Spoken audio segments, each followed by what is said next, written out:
শেষ ইন্ট্রোডাক্টরি স্লাইডে আমি বলবো গিট শেখার জার্নিতে কখনো আটকে যাবেন, কনফিউজড হবেন বা এরর পাবেন। এটা কমপ্লিটলি নর্মাল। প্রফেশনাল ডেভেলপারসদের প্রতিদিন গিট হেল্প দেখে। আমি আপনাদের কিছু রিসোর্স বলছি যেগুলো বুকমার্ক করে রাখবেন। 1 নম্বর রিসোর্সেস হলো গিটের বিল্ট ইন হেল্প। আপনার গিট বাস ওপেন করে টার্মিনালে আপনি শুধু লিখবেন যে গিট space hyphen hyphen help, enter দেবেন। এখানে আপনার পুরো ডিটেলস ডকুমেন্টেশনে পেজ লিস্ট একদম ওপেন হয়ে যাবে। সব অ্যাভেলেবেল কমেন্টসের লিস্ট পাবেন আর কি। এখানে আপনি যদি দেখেন গিট স্পেস দিয়ে হাইফেন হাইফেন হেল্প, তো এখানে কিভাবে ইউজ করতে হবে সমস্ত কমেন্ট যে অ্যাভেলেবেল কমেন্ট রয়েছে তার লিস্ট চলে আসবে।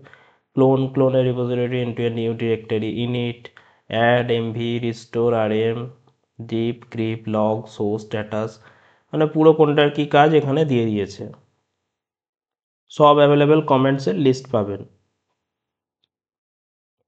এইবার কোনো স্পেসিফিক কমান্ডের সম্পর্কে জানতে চাইলে তখন কি লিখতে হবে? তখন লিখতে হবে যে গিট, যেমন আমি যদি এখন কমিটটার জন্য দেখতে চাই,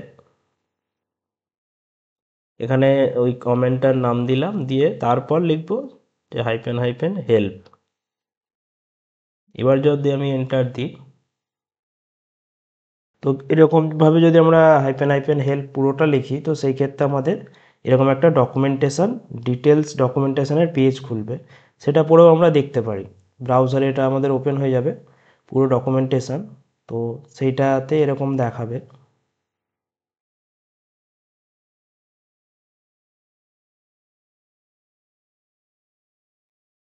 পুরো ডিটেলস ডকুমেন্টেশনে এক্সাম্পল সহ পুরো দেখাবে গিট কমিটের। এটা এর জন্য লিখতে হবে, আরও একবার আমি দেখিয়ে দিচ্ছি।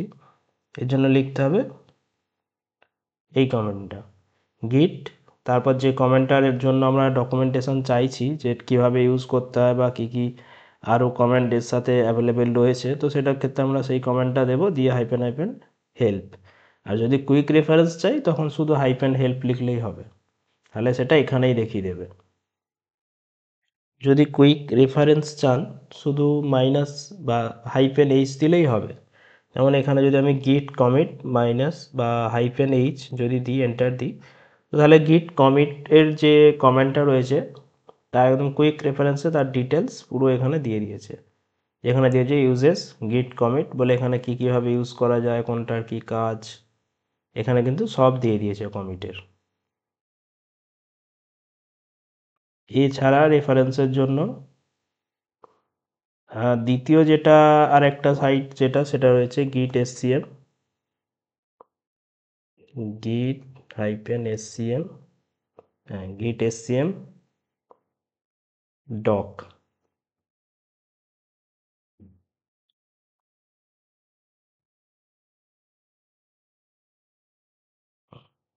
এই সাইটে যদি যাই আমরা গিট হাইফেন এসসিএম .com/docs, এখানে যদি আমরা যাই তো এখানেও আমাদের সমস্ত কিছু রেফারেন্স রয়েছে। গিট কনফিগ, হেল্প, ইনিট বা ক্লোন। ইনিটে যদি ক্লিক করি তো ইনিটের পুরো ডকুমেন্টেশন কীভাবে ইউজ করতে হয় না করতে হয় এখানে দেখিয়ে দেবে।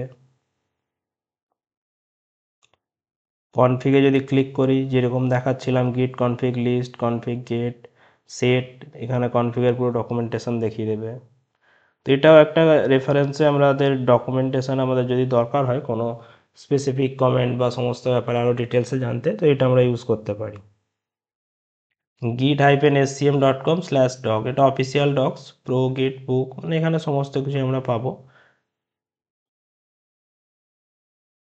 এছাড়াও আরও এইগুলো রয়েছে যেমন স্ট্যাক ওভারফ্লো, এখানেও আমরা যদি কিছু দরকার লাগে আমরা এখানে সার্চ করতে পারি, বা এখানে নানা ধরনের পোস্ট থাকে তো সেগুলো আমরা সার্চ করলে দেখতে পাবো। এখানে লক্ষ লক্ষ ডেভেলপার্স এখানে প্রশ্ন উত্তর করেন, তো সেই জায়গায় আমাদের খুব হেল্পফুল হয়। আপনার যে কোনো গিট প্রবলেম এখানে সার্চ করুন, 90% কেসেসে অ্যান্সার পাবেন।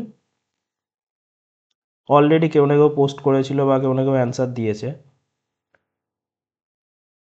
এছাড়া আরও যেগুলো রয়েছে ইউটিউব টিউটোরিয়ালস, আমাদের Bangla code academy channel subscribe করুন। এই কমপ্লিট সিরিজে আমরা সব কিছু কভার করব। আর যদি কোনো স্পেসিফিক টপিক নিয়ে ভিডিও চান তো কমেন্ট করুন, বানিয়ে দেব। আর একটা ইম্পর্টেন্ট টিপ, প্র্যাকটিস প্রচুর করতে হবে, মানে প্র্যাকটিস প্র্যাকটিস প্র্যাকটিস। শুধু ভিডিও দেখে হবে না, হ্যান্ডস অন কাজ করতে হবে। আমাদের to do list project follow করুন, নিজের প্রজেক্টসে অ্যাপ্লাই করুন, ডেলি ইউজ করুন কমেন্টস। তাহলে আপনার আরও আর কি কমেন্টস ইউজের যে মেমোরি সেগুলো আপনার স্ট্রং হবে। আপনি তখন আর কোনো ডকুমেন্টেশন বা রেফারেন্স আপনাকে দেখতে হবে না, এমনি আপনার মনে পড়ে যাবে কোন কমেন্টে কী হয়, কোনটার পর কোনটা ইউজ করতে হয়, পুরো আপনার মানে মেমোরিতে স্টোর হয়ে যাবে ব্যাপারটা। আর যে কোনো ধরনের এরর দেখলে ভয় পাবেন না, এরর মেসেজ পড়ুন কেয়ারফুলি। গিট ইউজুয়ালি হেল্পফুল সাজেশন দেয়। আর সবচেয়ে বড় কথা, গিটে সব রিকভারেবল, তো খুব একটা কিছু পার্মানেন্টলি নষ্ট করা মানে প্রায় ইম্পসিবল।